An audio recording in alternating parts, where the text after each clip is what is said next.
오늘은 3월 24일 원고에 보면은 복음은 부끄러워하지 않는 것 이렇게 적었습니다. 사도 바울이 나는 복음을 부끄러워하지 않는다라고 한 말에서 요즘 제가 이제 복음은 부끄러워하지 않는 것이구나 이렇게 생각을 해봤습니다. 우리가 종교생활 할 때 복음 하면 그냥 가스펠, 굿뉴스 뭐 단순히 그렇게 생각했잖아요. 기쁜 소식. 근데 우리가 이제 이 신문대를 알고 복음을 정확하게 복음이 뭔지도 좀 알아야 되고, 나는 요즘에 개인적으로 그렇습니다. 이건 내 생각이기 때문에 100% 맞다 뭐 이런 주장은 하기 곤란하지만 제 경험상 요즘에 이 신문내에 있으면서 참 우리가 자꾸 그 삶을 간증하고 삶을 선포하는 건 정말 좋아요. 그러나 한 번쯤은 우리가 왜 이런 과정을 거쳐왔는지를 역사를 꼭 알고 있어야 지금이 더 단단해지는 겁니다. 이 개인적인 생각이라고 그랬습니다. 이게 이 역사에 대해서 무시하고 나면 언제든지 바뀔 수가 있어요. 사람이라는 그 인간은 한 번 알았다고 그걸 계속 되어지는 게 아니더라고요. 그러니까 우리가 항상 이 과정과 역사를 꼭 기억하면서 지금을 누리고 지금의 삶을 즐길 수 있기를 바랍니다. 자, 그래서 우리가 알고 있었던, 왜냐하면 특히 우리 진주교회 출신들은 종교 생활에는 수십 년간의 생활 속에 소위 말해서 가스라이팅 되어 왔잖아. 그렇기 때문에 우리가 언제든지 그쪽으로 돌아갈 수가 있어요. 이스라엘 민족도 그렇게 뭐 난리쳐가지고 홍해가 갈라지고 만나도 묻고 메추라기 묻고 그래도 아이고 다시 애굽이 그립다 하고 성경에 그대로 나와 있잖아. 그게 그 사람만 그런 게 아니에요. 우리 신도도 그래. 이렇게 막 자유한다 하지만 또 당장 묻고 사는 문제로 얘네가 뭐 문제가 생기면 또 막 그래서 근심하고 염려하고 자꾸 과거로 돌아가려고 하는 우리의 본질이 있다는 걸 기억해야 돼요. 그걸 너무 무시하면 정말 그런 문제가 딱 와닿았을 때 우리는 과거로 돌아갈 확률이 많기 때문에 그 복음에 대한 어떤 과거의 히스토리를 잘 알길 바라서 오늘 원고를 준비해 본 겁니다. 자, 그러면 결국 복음은 다 알다시피 죄로 말미암아 절망 가운데 있는 인류에게 소망이 있다는 거잖아, 그지? 이걸 한마디로 딱 함축하면 예수가 그리스도다 이 말이야. 예수가 그리스도다 이런 말 때문에 오히려 예수만 그리스도로 알고 있는 그런 종교의 시스템은 예수만 그리스도다 이렇게 생각한다니까. 온리 예수만 아니에요. 예수가. 그러니까 오늘 결론에 보면은 아멘 주여 속히 오시옵소서 이런 데 적어놨어요. 계시록에도 그려놨어. 계시록 마지막에도 사도 요한이 아멘 주여 속히 오시옵소서 하고 성경이 끝난단 말이야. 그러면 그때 예수가 오라 이 말이 아니야. 우리 속에 끊임없이 그리스도가 매 순간순간 오기를 바라는 마음입니다. 즉 예수가 하나님의 생명이 되신 그 자리에 모든 인생이 포함되는 것이 복음이다. 맞죠? 복음은 누구나 적용 가능하고 포함되어지는 것이며 모든 인생의 해결책이라야 합니다. 인간은 그러면 어떤 존재였던가 우리가 다 알잖아. 그렇지만 성경대로 성경이 말하는 인간은 죄를 지은 아담의 후손으로 반드시 하나님께서 그렇게 말씀하셨어요. 구원받아야. 왜?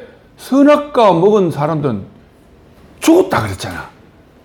죽은 건 단절을 말하잖아. 그러니까 구원받아야 하나님하고 커뮤니케이션이 되는 겁니다. 그러면 사람은 반드시 하나님이 구속 안 시키면 안 돼. 그렇죠? 그래서 반드시 구원받아야 할 존재가 인간입니다. 즉 구속이 필요한 존재가 사람이다 이 말입니다. 그런데 구속이 필요한 인간이 죄 문제가 해결되지 못하면 결국 구속이 안 되니까 대속으로까지만 안 돼요. 알고 보면 우리는 대속이 다 완성인 줄 알고 있잖아. 사람은 그게 아니더라고. 대속까지 포함입니다. 구속이 안 된 사람은 사는 게 아니야. 왜? 죽은 존재니까. 하나님과 단절된 존재니까요. 그러니까 철저히, 자, 여기서 여러분, 이게 그냥 한 소리, 단순한 이게 내가 간증하고 내가 말하는 이걸로 끝내지 말고 우리가 그대로 적용해 보자고. 만약에 철저하게 죄에 끌려다니는 우리의 삶이 그런 삶이라면 아직 나는 구속되지 않는 존재예요. 덜 된 존재도 맹 안 된 거야. 덜 된 것도 안 된 거라고. 살아도 사는 게 아닌 겁니다. 우리가 이 신문내를 알아요. 그래도 아직 내 삶이 죄에, 즉 소유에 끌려다닌다면 아직까지 구속이 덜 된 거예요. 이건 제 생각이니까 여러분이 한번 검사해 보시기 바라고. 자, 예를 들어서 생명과 축복에 거론되신 하나님과 계속적인 반목 속에 살아요. 좀 좋을 때는 내 소유의 문제가 해결되면 좋을 때는 막 좋다고 할렐루야 그러다가 또 소유의 문제가 또 뭐 여러 가지 문제가 많잖아. 소유의 문제가 또 뭐 어떤 금전 문제만 있습니까? 인간관계 문제도 있고 자식과의 관계 문제도 있고 모든 문제가 있습니다. 그런 문제가 또 생기면 아이고 죽겠다 하고 또 뭐 난리인 겁니다.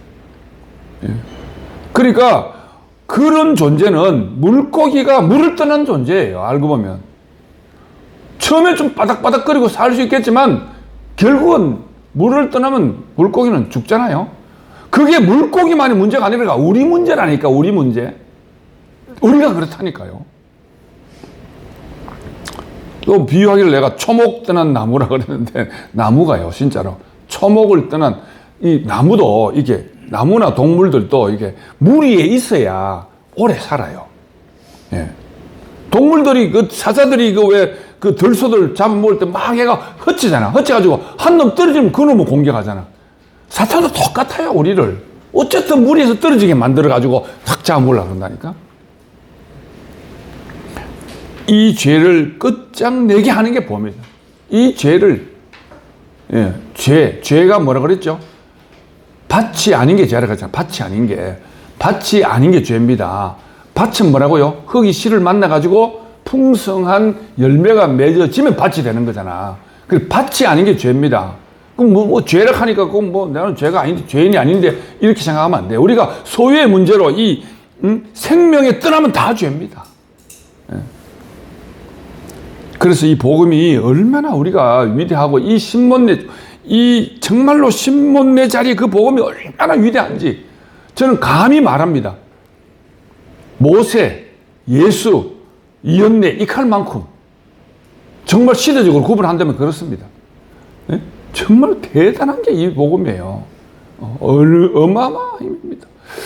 이건 내 자신에게도 그래요. 요즘에 조금 뭔지 모르지만 약간 여유가 있는 것 같아. 내 마음에. 복음은 모든 인류의 구원을 가능케 한다. 유대인에게나 헬라인에게나 차별이 없다. 여기서 유대인, 헬라인 한다고 해서 꼭 유대인들, 그 다음에 헬라인들만 가지고 말하는 게 아니죠. 우리는 다 어떻게 보면 헬라인에 속하는 사람들이에요. 우리는 이방인이기 때문에. 결국 교회 다니는 복음을 아는 사람이든 교회 다녔던 사람이든 안 다녔던 사람이든 모든 사람에게 이 복음은 통해야 되는 겁니다. 그러니까 요즘에 막 옛날에는 예수 안 믿으면 막 예수 전하면 막 불교 신자들 막 소금 뿌리고 막 난리치겠잖아. 그게 똑같아 요즘에도. 뭐 집회를 하면 다 원수야. 이게 완전 정치화 돼가지고 더 그래요. 예.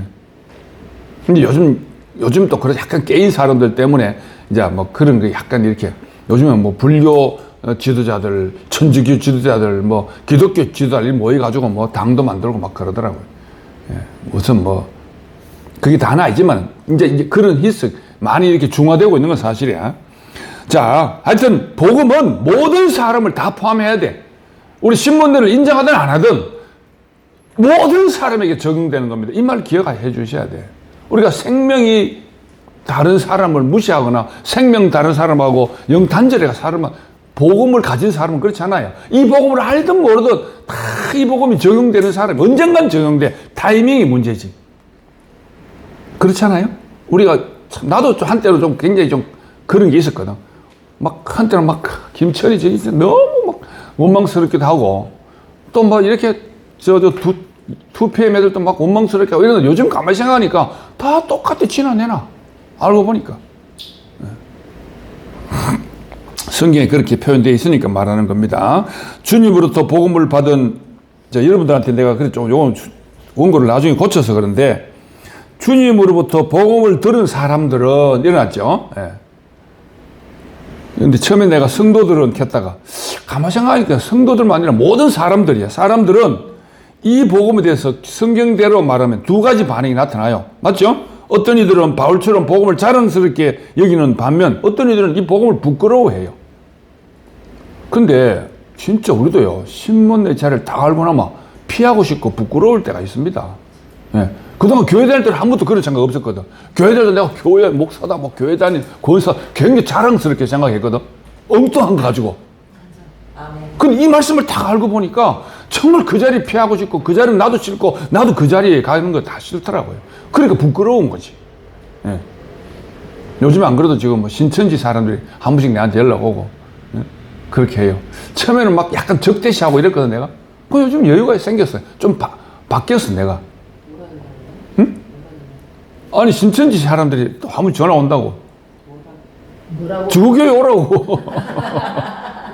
그냥 만나자고 하고, 내가 장례업 한다고 그러니까 자기들 신천지고 맹 우리 남구에 있잖아. 우리 MOE 체결하자고 하고, 그래. MOE 체결 오라고 그랬어, 내가. 그래, MOE 체결하면 아무래도 낫거든. 근데 옛날에는 MOE 같은 소리 하고 이러면서 막 적대시했는데 요즘 내가, 그래요. MOE 체결하고 오너라. 차 한잔 하자.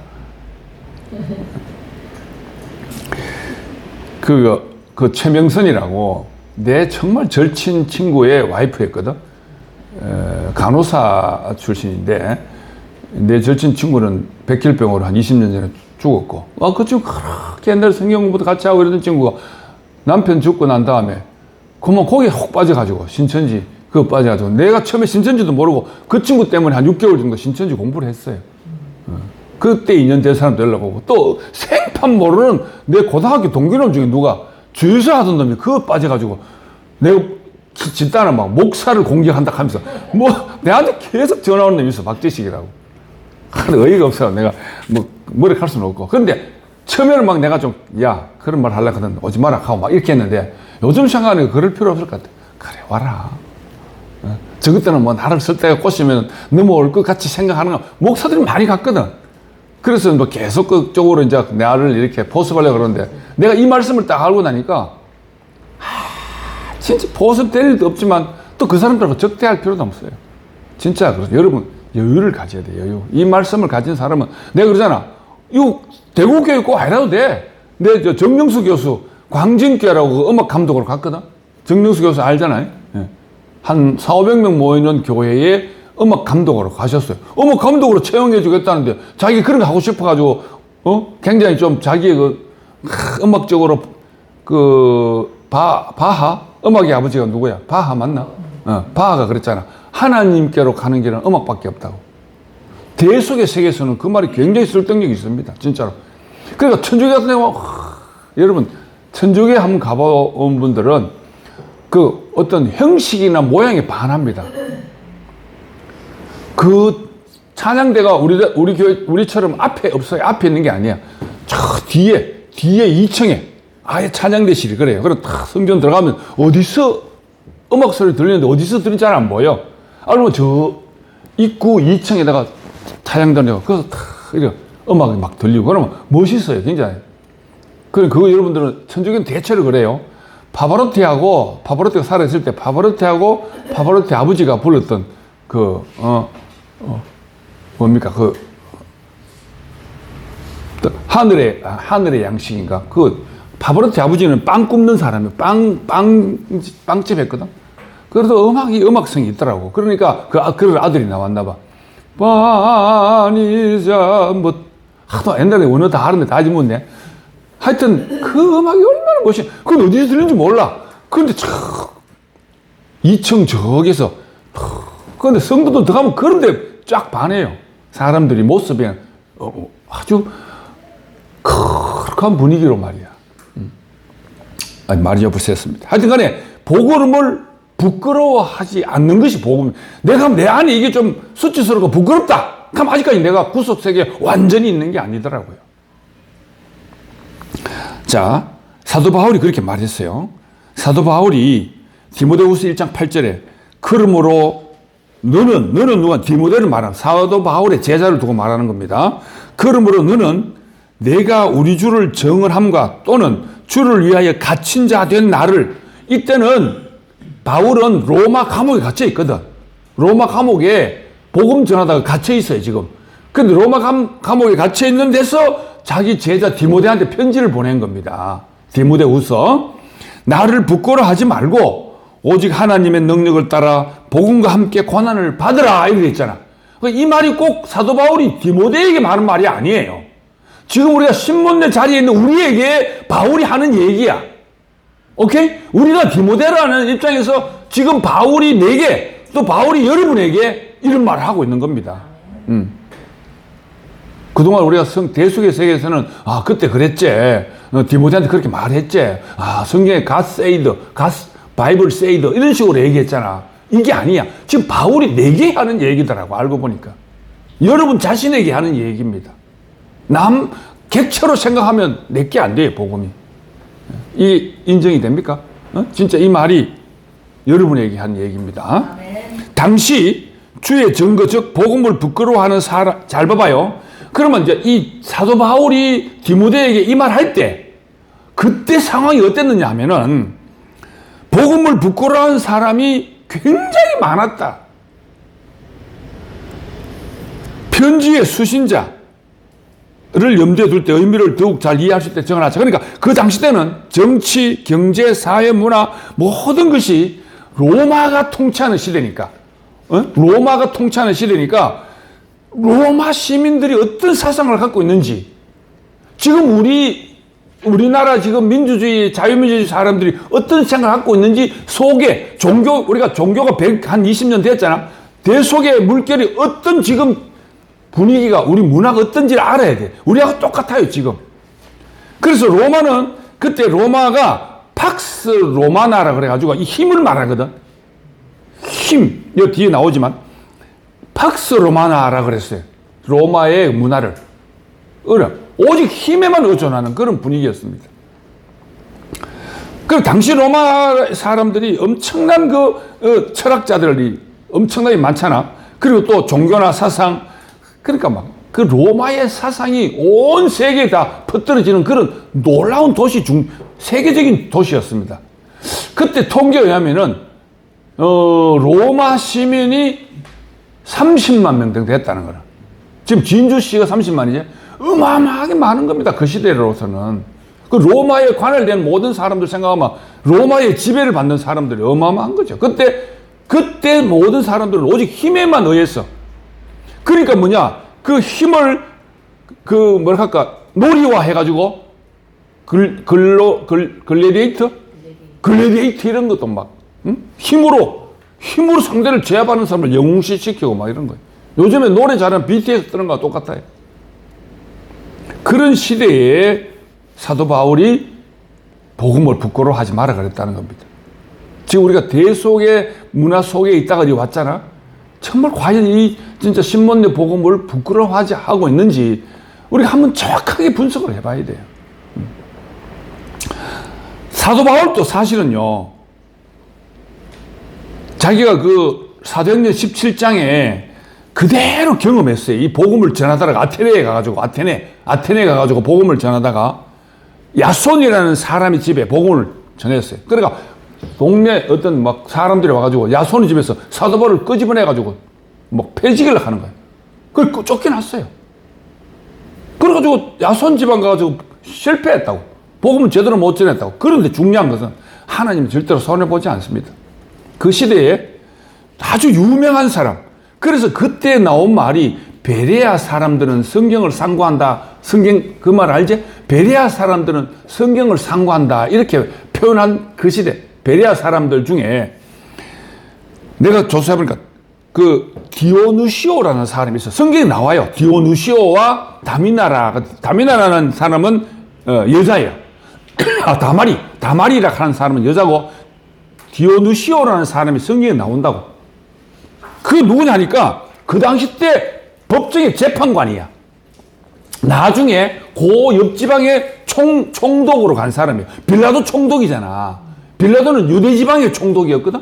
이 사람이 디오누시오라는 사람이 그때는 유대 지방의 법관이었는데 그 옆지방의 총독으로 빌라도만큼 높은 계급으로 간 사람이 있어요.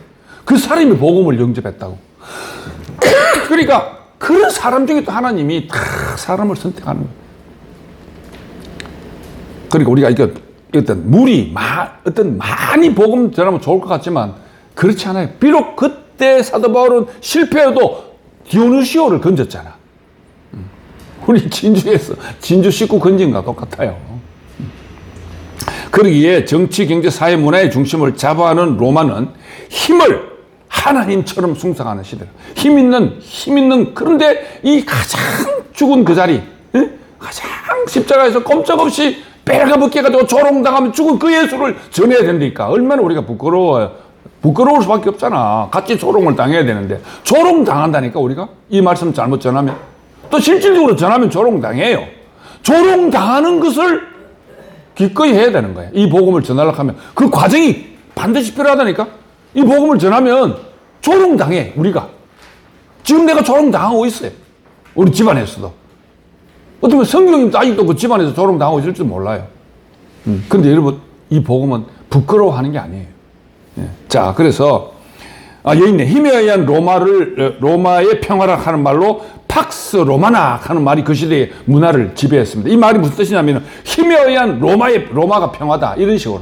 예. 얼마나 명분이 있어 진짜로. 명분이 있잖아. 명분은 여러분 요즘에 이제 이 선거철이 돼가지고 이 명분에 속으면 안 돼요. 그 주로 좌파들은 명분을 잘 만들어요. 진짜로. 자, 그러기에 그들은 그런 놀라운 권력을 미덕으로 생각하는 그런 문화 속에, 예, 우선 내가 이제 적다 보니 그런데 사랑, 용서, 구원, 은총 이것도 일종의 소유입니다. 이것도 일종의 소유야. 알고. 그러나 기독교가 사랑, 용서, 구원, 은총을 강조하는 기독교 복음을 그들은 미련하고 무가치한 것으로 생각할 수밖에 없는 겁니다. 그런데 잘 봐봐요. 사랑, 용서, 구원, 은총 이런 거는 기독교가 말하는 이것도 약간 멋있잖아. 멋있는 거잖아. 우리가 볼 때. 그런데 신문에는 그것도 아니야. 사랑, 용서, 구원 그것도 아니라고. 완전히 정말 바닥 같은 조롱당하는 그 자리란 말이에요. 급기야 하찮은 미션으로 치부해버리고 기독교를 박해하는데 내가 파란 것이 적어놨잖아. 하물며 십자가에서 꼼짝없이 죽은 예수를 누가 부끄럽게 여기지 않겠습니까? 솔직히 제가 여기 갈려 열고 자기 반성 해놨죠. 우리가 좀 나도 부끄러워하는 부분이 있구나. 예. 진짜 그렇더라고. 신천지 애들하고 막 이만희 막 얘기할 때 나는 자신있게 이현내 소리를 못 하겠더라고, 아직은. 그냥 신문내 자리만 얘기하지. 그러나 이제는 자신있게, 이현내가 복음이나, 이현내 목사님이 이 말씀을 우리에게 알려준 건 사실이지만 그분이 이만희하고 같이 그렇게 치부되는 게 아니에요. 예, 그건 그냥 그 사람이 나를 이 복음을 소개해 줬으니까 내가 고마운 사람이지. 그럼에도 바울은 복음이야말로 세상 어떤 철학 사상보다 위대하다는 확신이 있었다. 모든 사람에게 구원을 주시는, 즉 생명을 주시는 하나님의 능력이다. 이렇게 말했잖아. 그죠? 자, 이 굳은 확신, 여러분, 사도 바울이 어떻게가 이런 굳은 확신이 생겼겠노? 경험을 해온 거야. 지가 경험. 다메섹에서 탈출하는 그 모든 장면에서부터 해가지고, 아라비아 광야에서 3년, 그래서 14년 동안 이름 없이 성경을 보면은 14년간 유리방황했어요. 사도 바울도. 그래가지고 아무도 지를 주는 사람이 없으니까 자기 고향으로 돌아가 있었잖아. 다소라는 곳에. 그럴 때 안디옥에서 복음을 전하던 바나바가 다소까지 가서 사도 바울을 데리고 자, 안디옥에서 나오고 같이 우리 복음을 전하자. 그냥 그때부터 사도 바울이 부각되기 시작합니다. 그게 사도 바울이 다메섹 성에서 쫓겨나고 14년이 지난 후입니다. 이런 걸 여러분 우리가 수시로 그냥 막 지나가 있길래 바로 했구나. 그게 아니에요. 14년이라는 엄청난 세월이 지났어요. 7에 7을 더한 게 14잖아. 꼭 14년 횟수로 14년을 말하는 게 아니에요. 성경은 다 예의고 14라는 의미도 7에 7이야. 완전 바닥까지 갔다는 얘기입니다. 모세의 80세와 같이 그 잘 나가던 사도 바울이 완전히 바닥까지 가가지고 아무도 안 알아주고 자기 고향에서 소위 말해서 텐트나 짓고 있을 때 바나바가 가서 사도 바울을 알아본 거지. 예. 그러니까 자기가 막 설치가 복음 전하려고 했던 게 아니에요. 우리는 지금 막 내가 복음 전하러 가려고 하고 내가 선교사 가려고 하고 이렇잖아. 종교에서는. 그게 아니야. 하나님이 때가 되면 찾아온다니까. 이게 예수가 오는 거야. 하나님이 내게 딱 찾아온다니까. 그럴 때까지 여러분 자기에게 복음 전해야 돼. 자기 땅끝까지 복음을 전하고 있어야 돼. 철저하게 자기에게. 자, 저는 그렇게 생각합니다. 자, 그래서 복음의 위대함을 깨닫고 경험한 바울은 목숨 걸고 그 복음을 전했다는 겁니다. 지금 다 이게 성경에 근거를 해가지고 말씀드리는 거예요. 십자가의 메시지가 때로 어떤 사람에게는 미련한 것, 고린도서 1장 18절에 그렇고 거리끼는 것, 1장 23절로 알았으나 바울 자신이 이 구원의 능력을 체험했기에 부끄러움이나 주저함이 없던 겁니다. 그럼 여러분들은 지금은 뭐냐면 내가 계속 이 신문의 복음으로 자기 자신을 자꾸 경험하는 모든 사물을 봐도 그렇게 해석되더라고. 어떻게 보면 또 특히 말씀을 들으면 누가 간증을 해도 다 내게 그렇게 들리는 거야. 그게 내게 복음을 전하는 겁니다. 끊임없는 그런 경험을 계속 하다는 게 그 내게 복음을 전하는 거예요. 그러기에 이 일에 생명을 걸고 사도행전 2장 24절에 인생을 걸게 된 것입니다. 좀 띄어서 여기 보면 철학 사상이나 이념 따위는 고작해야 인류의 삶을 어느 정도 개선하는 게 전부지만 복음은 인류를 구원하는 유일한 처방이고 정말로 내가 그런 경험을 확실히 하고 나면 이걸 진짜 자랑 안 할 수가 없어요. 예. 제가 예를 들어서 목회자 출신으로서의 목회자 당시 때의 복음의 위력은 이건 약간 기복적이었어. 그거 적어놨잖아. 그지? 예. 기복적으로 그렇게 생각을 했습니다. 그런데 완전히 지금 신문의 자리를 알고 난 다음에 복음을 경험한 거는 완전히 하늘과 땅 차이입니다. 차원이 달라요. 차원이 다르다고. 그러니까 내가 이제 영어로 이렇게 말해요. 패션과 인수제이즘이다 이렇게 말해. 패션은 뭐냐면은 내가 막 노력해가 되는 게 패션이야. 열정으로, 내 열정으로. 패션 가면 열정이잖아요. 내가 막 노력해가지고 하는 게 패션. PASSIO의 패션이야. 그런데 내가 노력도 안 해가지고 내게 열정이 오는 게 있어. 맹열정이라는 말인데 인수제이즘이라고. 인수제이즘. 영어로. 그 수동적인 열정인 거야. 그거는. 그러니까 가장 비근한 예로 산모가 아이를 막 놓으려고 때 막 열정이 생겨가지고 목숨 걸고 아예 놓잖아. 그 내가 놓으려고 억지로 한 6개월밖에 안 됐는데 억지로 애쓴다고 애가 나오는 게 아니야. 저절로 나오는데 내가 목숨을 바쳐가 열정을, 그게 인수제이즘이야. 수동적인 열정. 그러니까 지금 같은 복음의 위력인데 내가 열심히 기도하고 열심히 새벽기도하고 열심히 헌금하는 그 패션적인 대속의 세계에서 목사 때의 그 복음의 위력과 지금 이 신문 아무것도 안 하는데 내가 하는 게 진짜 없거든. 그런데 되어지는 이 복음의 능력은 완전 하늘과 땅 차이, 완전 다른 동네의 복음이에요. 그래서 여러분들 이걸 나도 지금 경험하니까 이렇게 말씀드리잖아. 이거를 사도 바울은 목숨 바쳐 전하자 그랬단 말이야. 부끄러워하지 말고. 그러니까 자, 우리는 우리가 가진 복음의 가치와 위력을 정확하게 알아야 돼. 갈릴보 기노스코 해놨잖아. 기노스코. 여러분 기노스코가 뭔가 알지? 경험하고 아는 지식. 경험하고 아는 걸 기노스코가 알다라는 뜻인데 히브리 말, 헬라 말로 경험하고 아는 거야. 그래서 기노스코란 말의 어원이 뭐라고 그랬습니까? 부부 관계라는 그 말과 연관이 있다 그랬잖아. 부부는 경험해보고 아는 거야. 처음에 무엇이 있어가지고 결혼했는데 살아보고 영 아니거든. 그래서 살아보고 아는 거. 그게 기노스코야. 그러니까 그리스도와 연합했는데 복음을 딱 연합해보고 살아보면 진짜 하나님이 내게 주어지는 그 모든 은혜가 너무너무 목숨 바쳐 전하고 싶을 만큼 내게 경험적으로 알아지는 것을 경험으로 안다고 보는 겁니다. 그래서 그 경험으로 한 사람들이 성경을 쓴 건데 그 성경을 쓴 것 중에도 십자가에서 떼어내지 못한 그 자리에 대해서는 2000년이 지난 후에 이현대라는 한 사람이 자기 인생을 경험해보고 알은 게 이 신모띠 자리, 신문내 복음이더라고요. 자, 그래서 십자가에서 내려오지 못하고 어쩔 수 없이 죽은 그 예수는 인간의 존재적 부활을 정확히 보여준 사람이다. 자, 인간의 존재적 본질을, 그러니까 부활이라고도, 이제 기독교에서 말하는 그 부활, 죽어서 부활한 게 아니고 살아있는 동안 내가 새로운 삶이 되는 거야. 그 왜? 본질만 보니까, 인자적인 본질로 딱 정확하게 보면 그게 내 새로운 나의 모습이니까 부활이 되는 겁니다.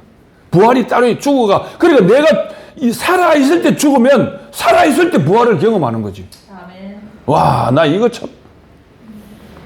하나님의 창조 목적에 가장 적합한 사람, 첫 모범이 되었고 하나님 보시기에 기뻐한 첫 열매가 된 사람이 바로 예수 그리스도, 예수죠. 예수. 그래서 예수가 십자가에 돌아가신 후에 그리스도가 된 거예요. 그래서 우리는 그 예수의 운명과 하나이고 그 하나님은 그 자리에 우리도 포함되게 하셨다는 거예요. 예수의 죽음 자리에. 내가 죽는다고 그 죽음에 포함되는 게 아니에요. 심지어 이현래 목사님이 죽었다고 그 죽음 우리가 포함되는 게 아니에요. 죽으면 끝이야. 예수의 죽음 안에 우리가 포함됐다는 겁니다. 예수의 죽음 안에. 그래서 첫 열매가 되신 거지. 그래서 예수의 죽음에 대해서는 우리가 다 자유함을 얻게 됐다는 겁니다. 그러니까 그 예수가 사람의 운명을 보여준 그 자리가 나의 자리니까 예수가 내다 이렇게 말할 수 있다는 거지. 어쩔 수 없이 죽을 수밖에 없는 인간의 그 운명을 십자가의 죽음으로 전시한 첫 열매 되신 분이 예수다. 예. 우리는 그 예수의 운명이 나의 운명과 같다는 것을 십자가에서 죽은 그 자리에서 정확하게 볼 수 있습니다. 그거를 정확하게 보여주신 분이 예수님이야. 예수님이 십자가에서 어찌 나를 버리십니까? 하고 죽은 그 자리가 우리의 자리라는 거지. 그러니까 뭡니까? 우리가 이 생활에 살다 보면은 소유의 문제로 자꾸 그 자리를 놓치게 돼. 그래서 그 자리에 자꾸 그 자리를 생각하고 그 자리를 선포하고 그 자리를 바라보는 게 노뱀을 보는 겁니다. 그러다 보니까 내가 그 운명과 하나 된 걸 정확하게 말할 수 있는 거지. 또 살다 보면 또 거기 놓친다고 또 막 소유의 문제로 내한테 막 내 그 정확한 그 존재를 그 하나님이 기뻐하는 그 자리를 또 못 보게 막 눈을 가린다니까. 그럴 때 오늘 이 말씀을 생각해요. 그 예수가 나의 힘을 입으로 시인함으로, 그래서 입으로 시인하여 구원에 이른다 하는 말 성경에 아시죠? 입으로 시인하여 구원에 이른다는 말은 대속의 세계에서 예수 천당, 예수가 내 주입니다 이렇게 한다고 되는 게 아니란 말이야. 입으로 시인한다는 말이 바로 그 자리를 시인한다. 그 운명과 내 운명이 예수가 나의 힘을 똑바로 시인하는 게 입으로 시인하는 거야. 이게 선포지. 그래 되면은 선포하고 나면 내 안에, 내가 그 뒤에 말이죠. 내 안에 여리고성이 무너져 버려. 내가 여리고성을 무너뜨리려 하는 게 아니고 내 안에 여리고성이 있다니까. 여러분, 그죠? 나도 있잖아. 여리고성이 소유의 성이 굳건하게 있어요. 누구에게나. 이게요, 말은 이렇게 내가 소유의 성이라고 이렇게 말하지만 이게 정말 조잡스러운 겁니다. 내 자존심 이런 거 다 소유입니다. 나도 내게도 그게 있더라고요. 진짜로. 네. 입으로 시인함이 바로 선포다. 날마다 시간마다 선포하자. 갈릴리가 뭐라 그랬습니까? 육체의 식사를 하듯이. 예. 우리가 밥 먹듯이. 밥은 아침 저녁으로 먹자는 거지. 예. 또 차도 마시고. 그릇처럼 영적인 양식을 먹는 방법이 그 자리를 시인하는 겁니다. 그게 좀 더 발전되고 성숙해지면 그 안에 있는 우리가 네가 내가 되고 내가 네 되는 겁니다. 예. 완전히 그래 보여요. 그 인생이 내 인생이고 내 인생이 네 인생으로. 진짜 똑같은 존재거든, 알고 보면. 왜, 강아지들 가끔 쇼트 영상에 보면은 토끼구나. 토끼가 한 30마리 새끼를 놓더만. 응? 그럼 새끼를 툴툴툴툴 어디 쇼트 영상에. 근데 우리가 볼 때 똑같이 보이잖아. 근데 다 달라요, 알고 보면. 그죠? 그러니까 우리도요, 그 자리가 내 자리인 것은 확실한데, 우리 모든 생긴 구석대로 다 다르다는 말이야. 근데 다른데 알고 보면 다 같아. 그치? 다 토끼 새끼지 뭐. 예를 들어서 말입니다. 그래서 우리가 정말, 저는 아직까지 정확하게 내가 고백하지만 저 사람의 인생이 내 인생으로 그렇게 확실하게 아직까지 내 마음에 와닿지 않아요. 솔직하게 말씀드리면. 고작 해가 뭐 우리 집 사람 정도가, 막, 오늘 무슨 TV에 와 형사들 나와가 막 이렇게 과거 역사를 가지고 이렇게 범죄 재구성하는 그런, 프로그램이 있잖아요. 거기에 보니까 9살 때 이제 성폭행을 당한 거야. 주위 이웃 아저씨한테. 9살 때. 9살이면 초등학교 2학년이야. 그 재판이 그대로 다 나왔더만.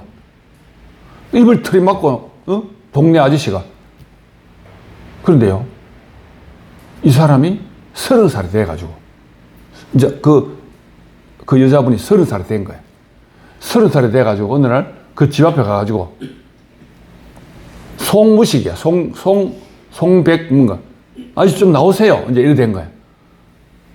같은 이웃 사는 거야, 계속. 뭐 욕을 막 하면서 왜 나오라 하고 막 야가 쳐들어가가지고, 그럼 내가 들어가겠습니다. 들어가가 칼로 막 그 사람을 막 찔러 죽인 거야. 이제 30살이 돼가지고. 근데 이 칼이 자기가 부엌칼로 만들어가지고 자기가 막 칼 찌른 연습도 하고 이랬대. 그래가 아랫도리 쪽에만 찔러가 죽인 거야.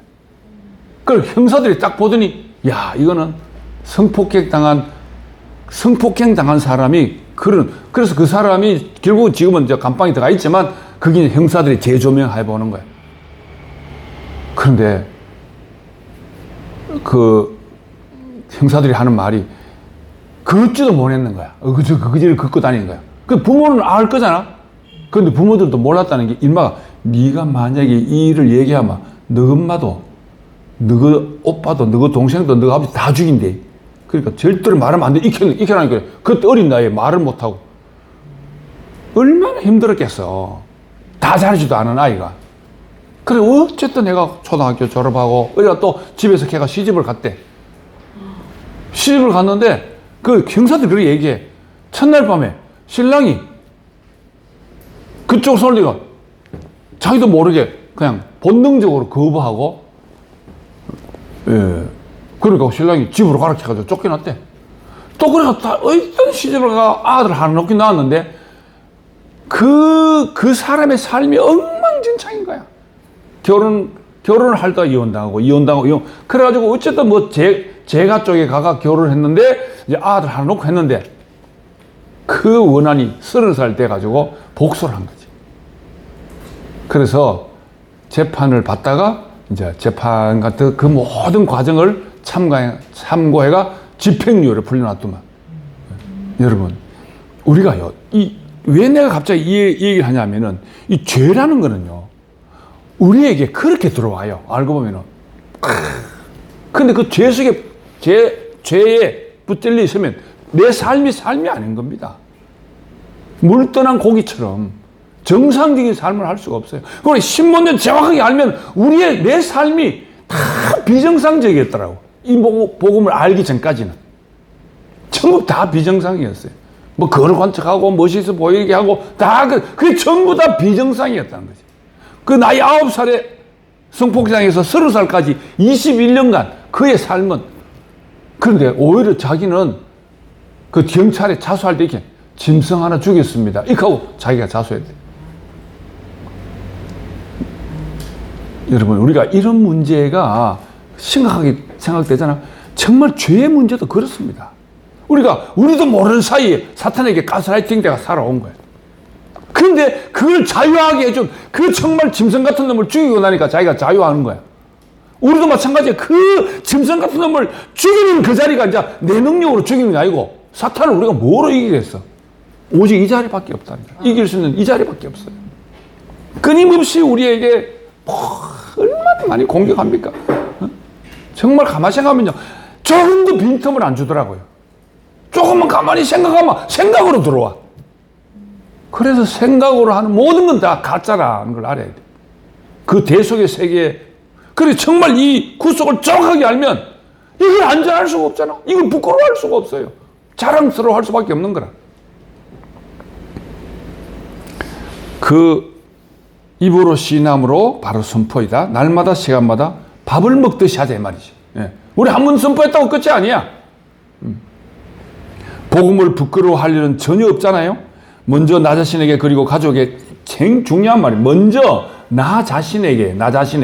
우리가 자꾸 대 속에서 물들어가지고 조금 정말 내가 너무 좋으면 내한테 내 것이 되기도 전에 남한테 전하기 바빠. 가족에게 전하기 바빠. 막 애들 끌고 하고 그거 절대로 오히려 그 상대는 아무 이해도 안 된 상태에서 내가 좋다고 강조하는 꼴이 되어버리는 거지.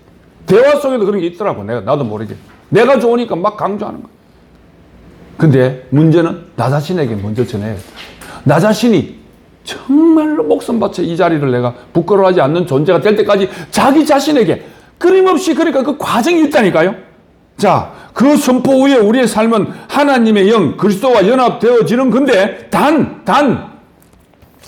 단이 중요한 거야. 뭐라고 해놨어요? 내가 아까 서로 수정하다가 주의, 응?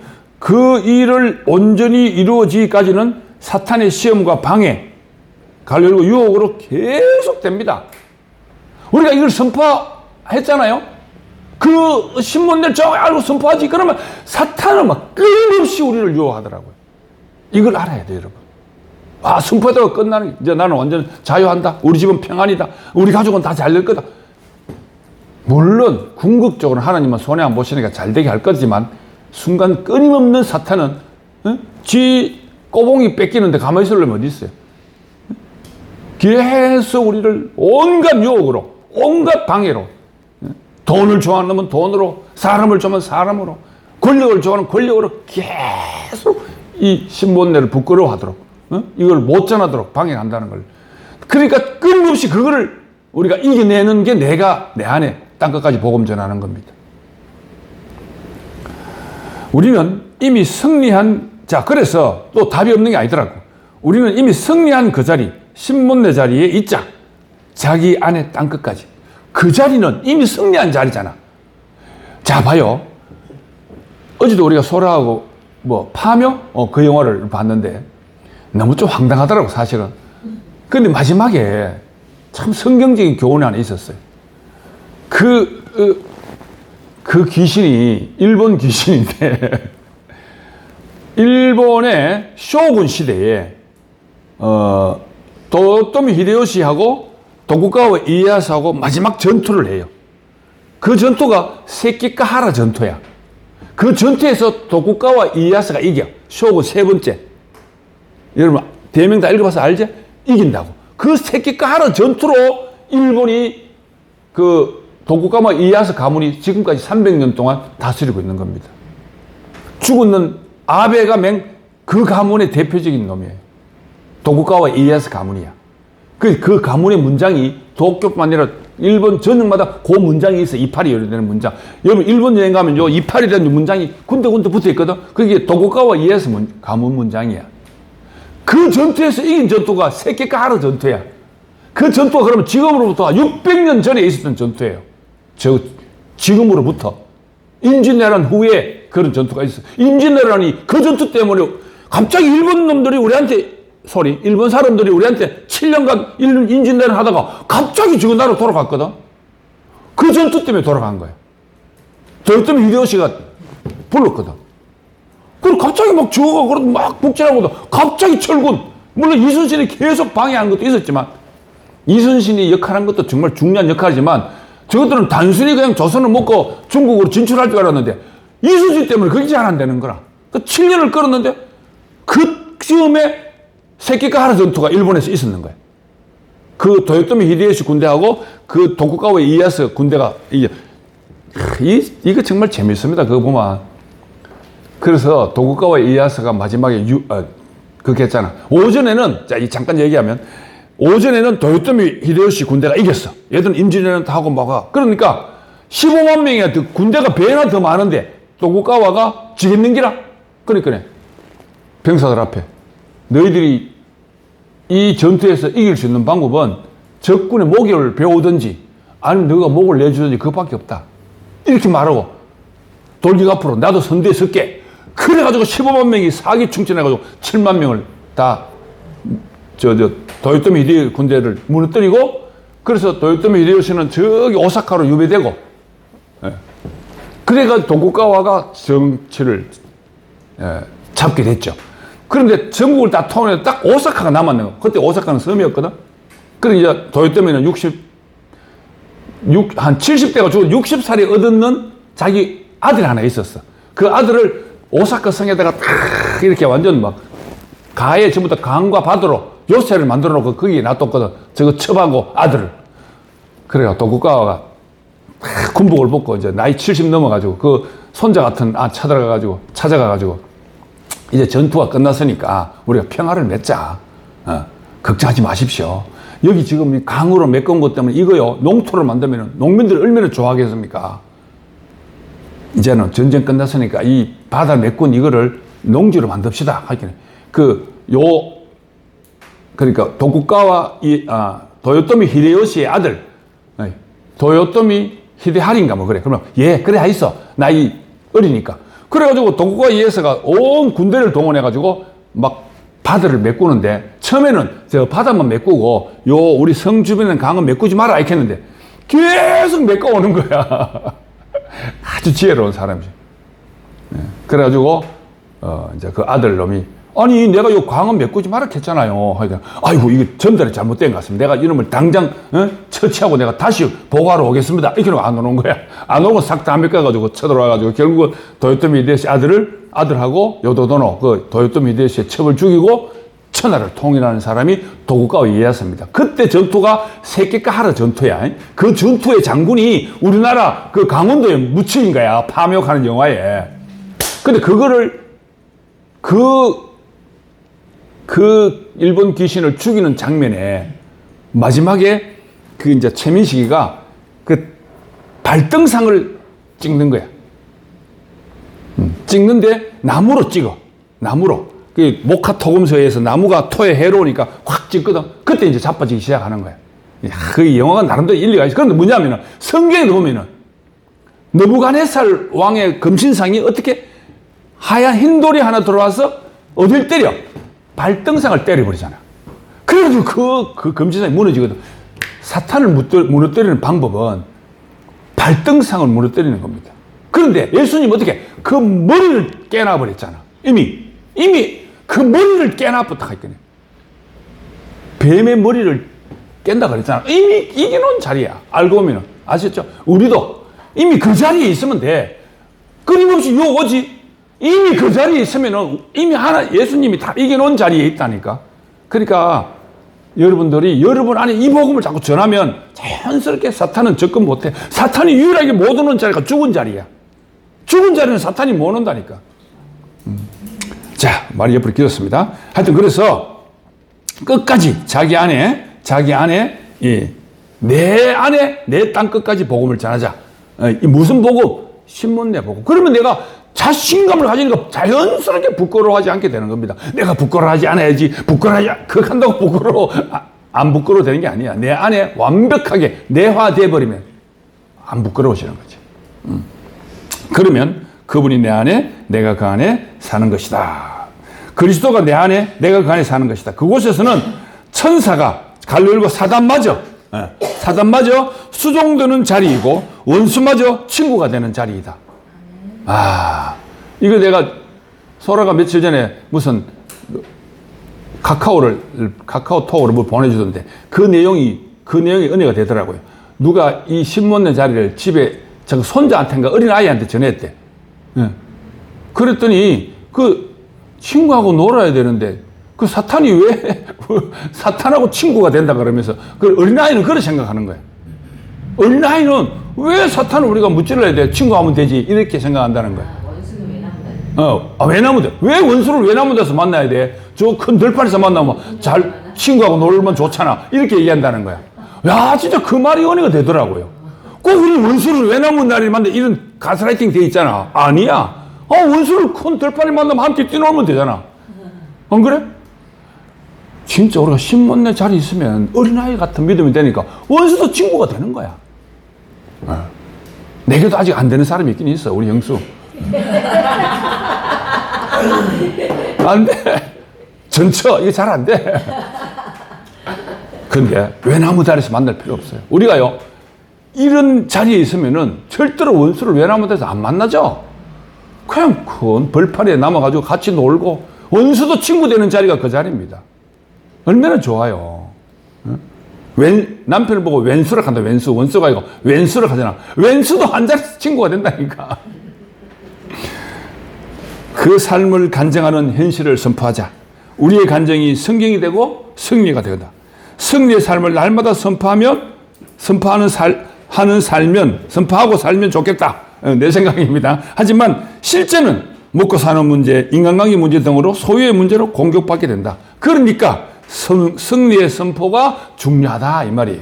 그리고 아멘 주 예수여 속히 오시옵소서. 이게 무슨 말이냐면은 안 왔다는 얘기가 아니에요. 이 깨달음 신문의 자리에서 아멘 끊임없이 그 예수가 오기를 원하고 그 예수와 내가 하나 되기 원하면 우리는 이기는 겁니다. 이제 내가 자꾸 이제 지난주에 그 한 7, 8년 전에 목사님 말씀을 자꾸 이제 이렇게 비유로, 왜냐하면 우리가 종교에서 왔기 때문에 그런 히스토리를 좀 알아야 되겠다 싶어서 그쪽 중심으로 얘기하다 보니까 자꾸 여러분 대속의 말이 나오는 것 같다고 소라가 지적을 해서 가만히 생각하니까 내가 들어보니 그렇더라고요. 나는 구속을 얘기하는데 우리는 다 구속을 알아들어. 여기는 이 현실에 있는 사람은. 근데 그 방송으로 듣는 사람은 이 분위기를 모르니까 또 내 표정을 잘 모르니까 그건 대속을 알아듣는 수가 있어. 내가 또 그렇게 자꾸 대속의 세계에서 30년 있으니까 그런 말을 내 입이 이미 습관돼가지고 나도 원치 않게 그렇게 말이 나가요. 그래서 요즘 이제는 이제 지금의 나를 좀 얘기하자 싶어서 이렇게. 그러니 또 간단하게 좋네. 석장밖에 안 되고. 자, 여러분, 우리가 같이 우리가 살아가는 거잖아. 같이 우리 신문의 자리에 있어가면서 경험하는 거잖아. 조금 먼저 경험한 것 뿐인데 이건 다는 아니야. 내 경우인 경우야. 여러분 경우는 다를 수 있어요. 그러나 우리가 끊임없이 아침마다 내가 하는 건 솔직히 뭐 자랑하기보다는 아침마다 내가 하는 자랑은 영적 스트레칭을 꼭 먼저 하게 돼요. 그게 내게 참 도움이 되더라고. 아침에 일어나면 스트레칭 하고 뭐 이렇게 양치도 하고 하잖아요. 꼭 아침에 일어나면 하는 일이 영적 스트레칭을 먼저 하게 되더라고. 그게 내게 참 도움이 돼요. 그런 문제가 나도 모르게 그렇게 말하고 나하고 그렇게 선포를 하면 내 안에 쓸데없는 염려와 근심이 이렇게 없어지는 것 같아요. 그래서 나도 좋아. 여러분들도 이 신문의 자리에서 확실히 자기 자신에게 먼저 선포하자. 자기 자신에게 먼저 전하자. 오늘 그러다 보면 복음은 부끄러워하지 않게 됩니다. 내가 부끄러워하지 않으려고 하지 말고 내 안에 그냥 나를 충족시키자 말이야. 그러면 자연스럽게 부끄러워하지 않게 되는 거지. 씨가 들어와가지고 임신되면 10달 되면 자연스럽게 나오잖아. 똑같아요. 그래서 이 복음에 대한 확실한 선포, 복음을 부끄러워하지 않는 저와 여러분이 되시기를 간절히 바랍니다. 기도하겠습니다. 하나님 아버지, 사도 바울 선생께서는 내가 복음을 부끄러워하지 않는다고 하는 말씀을 가지고 우리도 진짜 이 신문의 자리의 복음을 부끄러워하지 않는 인생으로 살기를 원합니다. 그래서 우리의 영혼이 잘된 같이 범사가 잘되고 강건해지기를 간절히 소망하오니 저희들을 불쌍히 여겨 주시옵소서. 예수님의 이름으로 기도 올리옵나이다. 아멘.